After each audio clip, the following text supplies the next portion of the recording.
हर पल की खबर पर हमारी नजर 7 भारत न्यूज के साथ। सभी को नमस्कार। जैसा कि आप सब लोग जानते हैं कि हम पिछले कई महीनों से संघर्ष कर रहे हैं रेसलिंग फेडरेशन ऑफ इंडिया के प्रेसिडेंट बृजभूषण सिंह के खिलाफ, क्योंकि उसने भारतीय महिला पहलवानों का यौन शोषण किया है और भी काफ़ी सारे जो घोटाले फेडरेशन के माध्यम से उसने किए हैं। पिछले कई दिनों से हम देख रहे हैं कि समाज में हमारे खिलाफ एक अलग से नैरेटिव बनाया जा रहा है, कुछ अफवाहें फैलाई जा रही हैं और साथ में मीडिया भी कई तरह की खबरें जो है दिखा रहा है। तो हमारा आज ये वीडियो बनाने का एक ही पर्पज़ है कि हम जो अपनी सच्चाई, जो असली सच्चाई है, वो आप लोगों तक पहुंचा सकें। आज हम इस आंदोलन की शुरुआत से लेकर अभी तक पूरी की पूरी सच्चाई आपके सामने डिटेल के साथ रखेंगे। आज जो हमारे ऊपर कई तरह के जो आरोप भी लगे हैं, आज हम उनका भी जवाब जो है प्रूफ के साथ देंगे। सबसे पहला जो आरोप हमारे ऊपर लगा था वो लगा था कि हमारा ये जो आंदोलन है वो राजनीति से प्रेरित है। कांग्रेस लीडर दीपेंद्र हुड्डा ने हमारे को इस आंदोलन के लिए उकसाया है। आप सबको पता है कि सबसे पहले जो हम प्रोटेस्ट पे आए थे जंतर मंतर पे, वो जनवरी में आए थे और उस प्रोटेस्ट की जो परमिशन है वो बीजेपी के ही 2 लीडर्स ने ली थी। उसका प्रूफ है हमारे पास।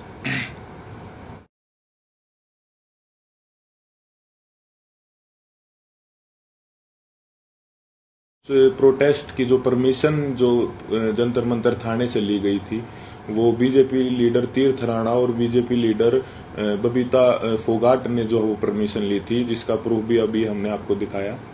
तो ये कैसे हो सकता है कि ये आंदोलन जो है वो कांग्रेस ने करवाया? गारंटी के साथ बोल सकते हैं कि 90% जो कुश्ती से जुड़े लोग हैं, चाहे वो पहलवान हो या कुश्ती से जुड़े हमारे कोचेज हों, उन सबको जो है ये पता था कि 10-12 साल से जो इस तरह की छेड़छाड़ जो महिलाओं के साथ जो है हो रही है या उन किसी और कुछ लोगों ने देखा भी था, जिसका प्रूफ मीडिया में कुछ कोचेज ने दिया है। कई लोग जो है इसके खिलाफ आवाज उठाना भी चाहते थे, लेकिन हमारी जो रेसलिंग कम्युनिटी है उसमें एकता की कमी थी। अगर किसी ने जो सिंगल अगर ये आवाज उठाने का फैसला भी किया तो वो बात जो है रेसलिंग जो है फेडरेशन के प्रेसिडेंट तक पहुंच जाती थी और उस आदमी के कैरियर में दिक्कत आना स्टार्ट हो जाती थी। लगातार और बार बार हमने सभी को बताया है कि जो हमारी लड़ाई वो सरकार के खिलाफ नहीं है, हमारी लड़ाई जो है रेसलिंग फेडरेशन के प्रेसिडेंट के खिलाफ है, क्योंकि जो भी शोषण उसने किया है, जो भी रेसलिंग के लिए गलत किया है, वो उसने फेडरेशन के पद पर बने रहते हुए किया है।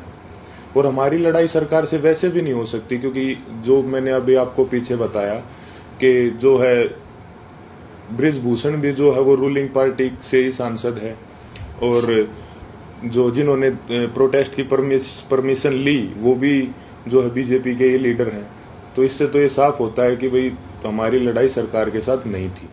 और हमारे ऊपर दूसरा आरोप ये भी था कि हम इतने टाइम तक चुप क्यों थे। तो इसके कई कारण हैं। सबसे पहले तो एकता की बहुत कमी थी, एक साथ कभी हम हो ही नहीं पाए।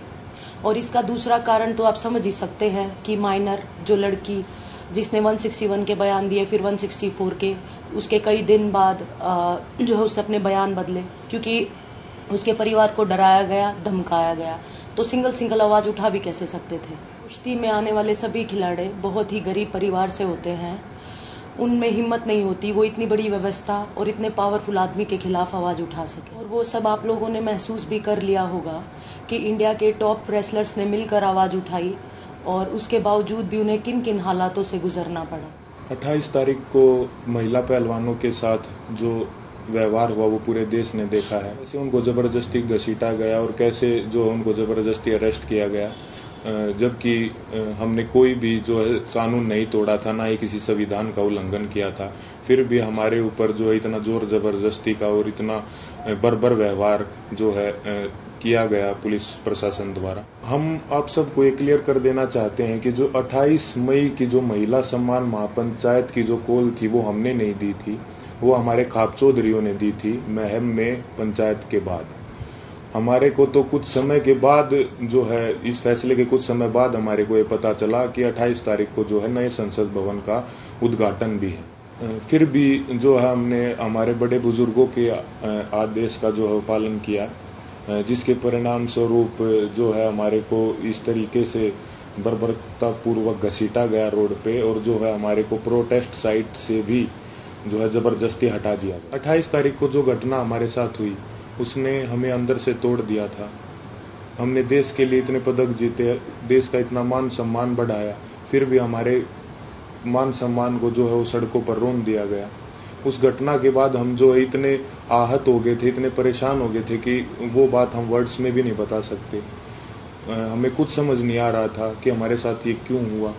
उसके बाद हम सब ने अपने सारे मेडल्स गंगा जी में विसर्जित करने का फैसला लिया, क्योंकि हमें वो अपने सारे मेडल्स बेईमानी नजर आ रहे थे। लेकिन फिर हरिद्वार में भी हम सब इस तंत्र की साजिश का शिकार हो गए। जैसे ही हम हरिद्वार में अपने मेडल बहाने पहुंचे तो तंत्र से जुड़ा एक आदमी बजरंग का हाथ पकड़ के साइड में ले गया और उससे पता नहीं कितने नेताओं की बात करवाई कि आप रुको, आपके बारे में मीटिंग चल रही है और आपको न्याय भी मिल जाएगा, आप बस 7 बजे तक रुको। और कैसे भी करके जो है 7 बजे तक बजरंग को जो है रोक के रखा, और एग्जैक्ट 7 बजे तंत्र से जुड़े और भी इसी तंत्र से जुड़े लोग पता नहीं कितनी संख्या में वहां पे पहुंच जाते हैं, और वहां पे जो है व्यवस्था इस तरह की बन जाती है कि अगर उसके बाद हम मेडल बांटे जाते तो वहां पे हिंसा भी हो जाती। तो वहां भी हमने फिर समझदारी जो दिखाई और जो है रुकने का निर्णय लिया कि अभी हम रुक जाते हैं। और एक और बात क्लियर कर दे कि वो मेडल हमने सिर्फ अपने कोचेज को और अपने माँ बाप को वापस दिए थे। वहां पे क्या चल रहा था ये हमारे को कुछ समझ में ही नहीं आ रहा था। हम उस मानसिक स्थिति में थे ही नहीं कि हम वहां पे किसी साजिश को या वहां पे क्या चल रहा है इस चीज को समझ पाते। हम बहुत ही एक तनाव में और एक बहुत दुखी मन के साथ अपने जीवन की पूरी कष्ट कमाई को वहां लेके गए थे। लेकिन वहां पे क्या हुआ उसको, क्योंकि हम जो है आंदोलनकारी नहीं है ना, हमें एक्सपीरियंस है, हमने जो है पूरी जिंदगी कुश्ती करी है ना, सोशल लाइफ भी नहीं जिए, तो कई बार इस तरह के जो माहौल क्रिएट होते हैं वो नहीं समझ में आते। साथ में हम अपनी जिंदगी की पूरी कमाई वहां पर लेके गए हुए थे। इस घटना के बाद हमारी मानसिक स्थिति ऐसी हो गई थी कि हमें कुछ भी समझ नहीं आ रहा था कि कौन हमारे साथ है, कौन जो हमारे खिलाफ है, कौन इस तंत्र का हिस्सा है। हम दिमाग के रूप से बिल्कुल जो है ब्लैंक आउट हो गए थे। और फिर उसके बाद कई लोग हमारे को मिलते रहे, कुछ समझाते रहे, हमारे को कुछ समझ नहीं आ रहा था कि किस पे विश्वास करें और किस पे ना करें। इसी बीच ये समझाया गया हमको कि होम मिनिस्टर सर से आपको मिलना चाहिए, क्योंकि जो है सारे समाधान वहीं से निकलेंगे। हम वहां पे सिर्फ अपनी बात रखने के लिए गए थे। और अब ये भी सुनने में आ रहा है कि कई खापे जो है वो हमसे नाराज हैं। मैं सबसे हाथ जोड़ के यही विनती करना चाहूंगा कि आप प्लीज अफवाहों पे ध्यान मत दो। अगर अनजाने में हमसे कोई गलती भी हुई हो तो हमें माफ करो। इतने दिन लगातार संघर्ष करने के बाद, इतने लोगों से मिलने के बाद हमने क्या महसूस किया है, क्या सीखा है, ये तो अभी हम आपको वर्ड्स में नहीं बता सकते। लेकिन हमने कई ऐसे इंसान भी देखे हैं हमारे साथ, और कई ऐसे संगठन देखे हैं जो निस्वार्थ भाव से जिन्होंने हमारा समर्थन किया है। हम उनका दिल से धन्यवाद करना चाहेंगे। संयुक्त किसान मोर्चा ने जो है पूरे जी जान से धरातल पे भी जो है हमारा जो समर्थन किया है। भाई चंद्रशेखर रावण का भी मैं दिल से धन्यवाद करना चाहूँगा, क्योंकि ये तंत्र जात पात में हमको बांटना चाहता था, लेकिन उस भाई ने हमारी दिल से सपोर्ट की है। तो चंद्रशेखर भाई का भी दिल से धन्यवाद। सत्यपाल मलिक जी का भी मैं धन्यवाद करना चाहूँगा कि उन्होंने हमारे को प्रेरित किया कि कैसे बेबाकी से अपनी बात जो है रखी जाती है। साथ ही सभी महिला संगठनों का भी मैं जो है दिल से धन्यवाद करना चाहूँगा कि उन्होंने जितनी ताकत उनमें थी हमारा सपोर्ट किया है। साथ ही छात्रों का भी, हर एक उस इंसान का जो निस्वार्थ भाव से हमारे पास हमारे समर्थन के लिए आए हैं, उनका हम दिल से धन्यवाद करना चाहेंगे। और हम चाहेंगे कि आगे भी मुसीबत के समय में आप हमारा ऐसे ही साथ दें। इसके लिए मैं धन्यवाद करना चाहूँगा बीजेपी लीडर जो हैं बबीता जी और तीर्थ राणा जी का, कि उन्होंने जो है पहलवानों को एकजुट करने का काम किया। साथ ही उन्होंने इस आवाज़ को उठाने के लिए उन्हें मोटिवेट भी किया। उसके बाद इन्होंने ही सरकार के साथ जो है मीडिएटर बन के जो पहलवानों को एक कमेटी का नाम देके जो है आश्वासन दिलवाया सरकार से, यही उसके बीच में जो है मीडिएटर थे। हालांकि वो बस एक आश्वासन ही निकला, क्योंकि उसके बाद जो है उस कमेटी का कोई रिजल्ट नहीं निकला और रेसलिंग फेडरेशन ने अपना काम वापस से वैसे ही सुचारू रूप से जारी रखा, जिसकी वजह से फिर हमें 3 महीने के बाद वेट करके जब हमें न्याय नहीं मिला तो हमें दोबारा जो है वो जंतर मंतर पर आना पड़ा। हम अपने माध्यम से सभी देशवासियों को ये संदेश भी देना चाहते हैं कि कभी भी किसी के साथ भी अगर कोई अन्याय होता है तो हमें जो है हमेशा ही एकजुट होने की जो जरूरत रहती है और होना चाहिए हमें एकजुट, क्योंकि हमने इतने इस दौर में यही महसूस किया कि कहीं ना कहीं तंत्र हमारी एकता की कमी है, जो हम बटे हुए हैं उसका ही ये फायदा उठाता है।